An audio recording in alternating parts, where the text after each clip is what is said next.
Welcome back, fourth graders. We're going to continue on in our story, Jumanji. Yesterday, we worked on some notes about character traits. That was in our readers' notebooks.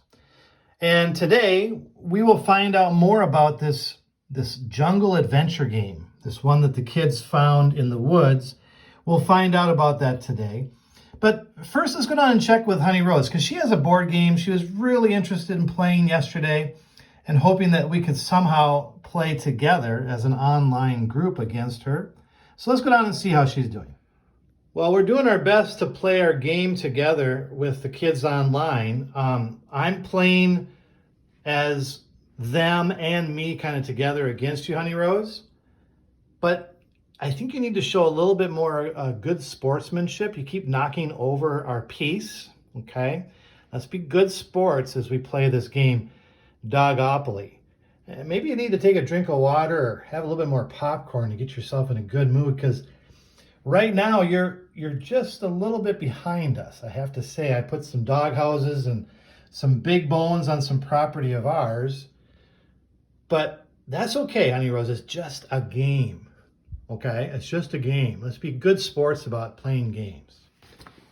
Well, just like Honey Rose is trying to play a board game with us, the kids in our story are going to find a board game and they're going to get started too.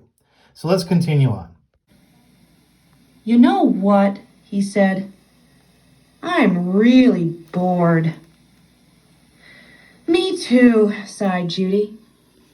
Why don't we go outside and play?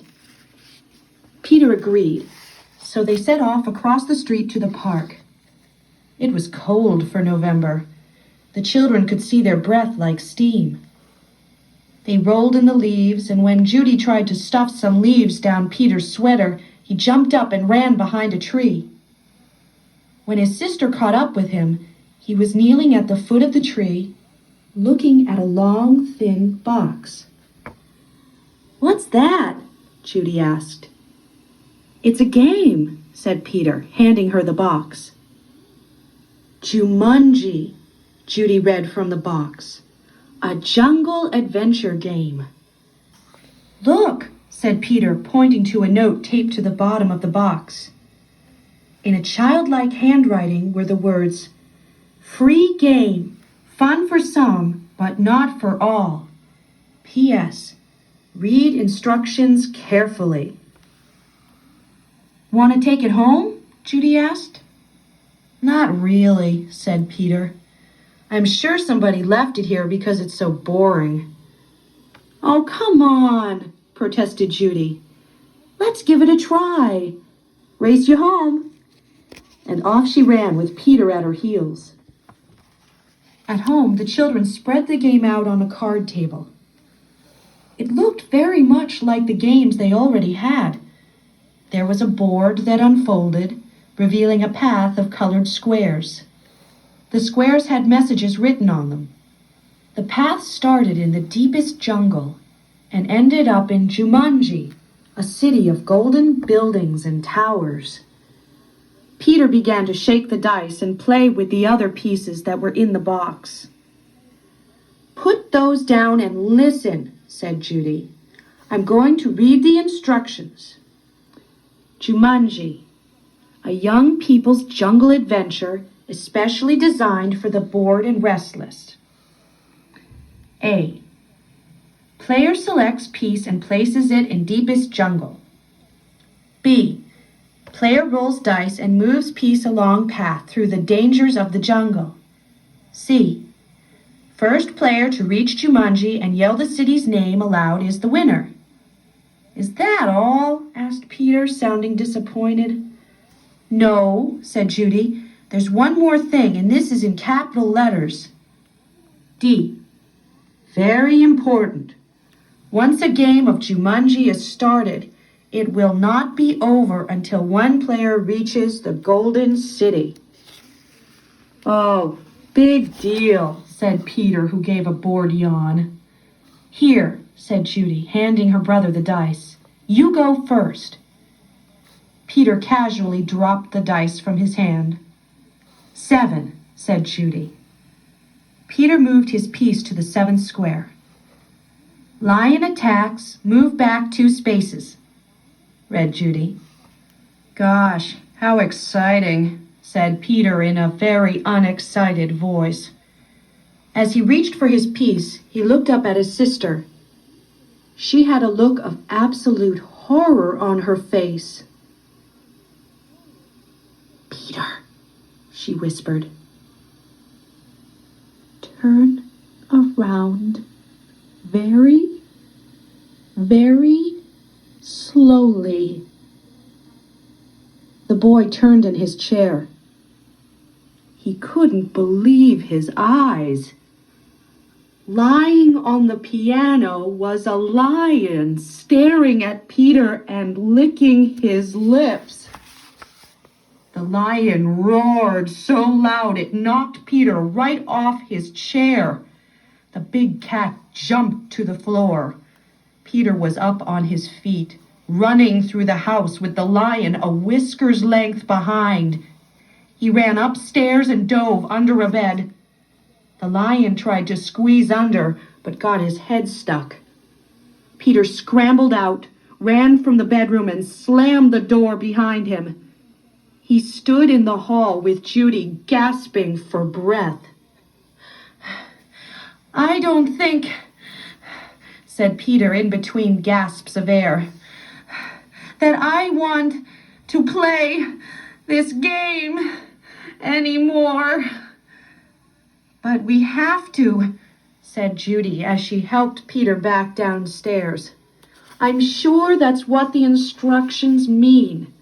That lion won't go away until one of us wins the game. Peter stood next to the card table. Can't we just call the zoo and have him taken away? From upstairs came the sounds of growling and clawing at the bedroom door. Or maybe we could wait till Father comes home. No one would come from the zoo because they wouldn't believe us, said Judy. And you know how upset Mother would be if there was a lion in the bedroom. We started this game, and now we have to finish it. Peter looked down at the game board. What if Judy rolled a 7? Then there'd be 2 lions. For an instant, Peter thought he was going to cry. Then he sat firmly in his chair and said, Let's play. Judy picked up the dice, rolled 8, and moved her piece. Monkey steal food, miss 1 turn, she read. From the kitchen came the sounds of banging pots and falling jars. The children ran in to see a dozen monkeys tearing the room apart. Oh, boy, said Peter. This would upset Mother even more than the lion. Quick, said Judy, back to the game. Peter took his turn. Thank heavens, he landed on a blank space. He rolled again. Monsoon season begins. Lose 1 turn. Little raindrops began to fall in the living room. Then a roll of thunder shook the walls and scared the monkeys out of the kitchen. The rain began to fall in buckets as Judy took the dice. Guide gets lost. Lose 1 turn. The rain suddenly stopped. The children turned to see a man hunched over a map. Oh, dear. I say, spot of bad luck now, he mumbled. Perhaps a left turn here, then... No, a right turn here. Yes, absolutely, I think a right turn, or maybe... Excuse me, said Judy, but the guide just ignored her. Around here, then over... No, over here and around this... Yes, good. But then... Judy shrugged her shoulders and handed the dice to Peter. 4, 5, 6, he counted. Bitten by tsetse fly, Contract sleeping sickness, lose 1 turn. Judy heard a faint buzzing noise and watched a small insect land on Peter's nose. Peter lifted his hand to brush the bug away, but then stopped, gave a tremendous yawn, and fell sound asleep, his head on the table. "Peter! Peter, wake up!" cried Judy. But it was no use. She grabbed the dice and moved to a blank. She rolled again and waited in amazement.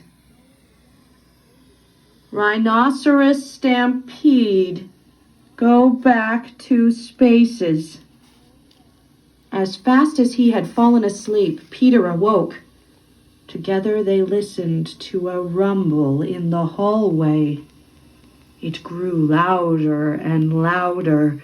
Suddenly, a herd of rhinos charged through the living room and into the dining room, crushing all the furniture in their path. Peter and Judy covered their ears as sounds of splintering wood and breaking china filled the house. Peter gave the dice a quick tumble. "Python sneaks into camp. Go back 1 space." Judy shrieked and jumped up on her chair. "Over the fireplace," said Peter. Judy sat down again, nervously eyeing the 8-foot snake that was wrapping itself around the mantel clock. The guide looked up from his map, took one look at the snake, and moved to the far corner of the room, joining the monkeys on the couch. Judy took her turn and landed on a blank space. Her brother took the dice and rolled a 3. "Oh no," he moaned. "Volcano erupts. Go back 3 spaces." The room became warm and started to shake a little. Molten lava poured from the fireplace opening. It hit the water on the floor and the room filled with steam. Judy rolled the dice and moved ahead. "Discover shortcut. Roll again." "Oh dear," she cried. Judy saw the snake unwrapping himself from the clock. "If you roll a 12, you can get out of the jungle," said Peter. "Please, please," Judy begged as she shook the dice. The snake was wriggling his way to the floor. She dropped the dice from her hand. 1 6, then another. Judy grabbed her piece and slammed it to the board. "Jumanji!" she yelled as loud as she could. Wow, they weren't kidding that this was a jungle adventure game. Judy just rolled a 12 as that python was making its way down to the floor and the steam from the volcano was rising up throughout the room. This is definitely an action-adventure, jungle adventure game. It says the crazy adventure within a game. Well, there's more to the story, obviously. We'll come back tomorrow to finish. But today, I want you to move on and work on this page that's in Canvas. It's a sequence of events activity. Right now, there are 9 different events that happened in our story. They're listed on that page, 9 things. There's a blank space in front of each one, and you're going to put the numbers 1 through 9 according to when they happened in the story. Whatever happened first, you'll put a 1. Whatever happened second, you'll put a 2. Third, fourth, whatever it happens to be, in order. Try to put them in order, because remember, sequence of events is when you put things in order of when they happened. All right, well, good luck. We'll check back tomorrow. We'll finish the story, and maybe we'll get to play some more of our game with Honey Rose, too. All right, we'll see you tomorrow.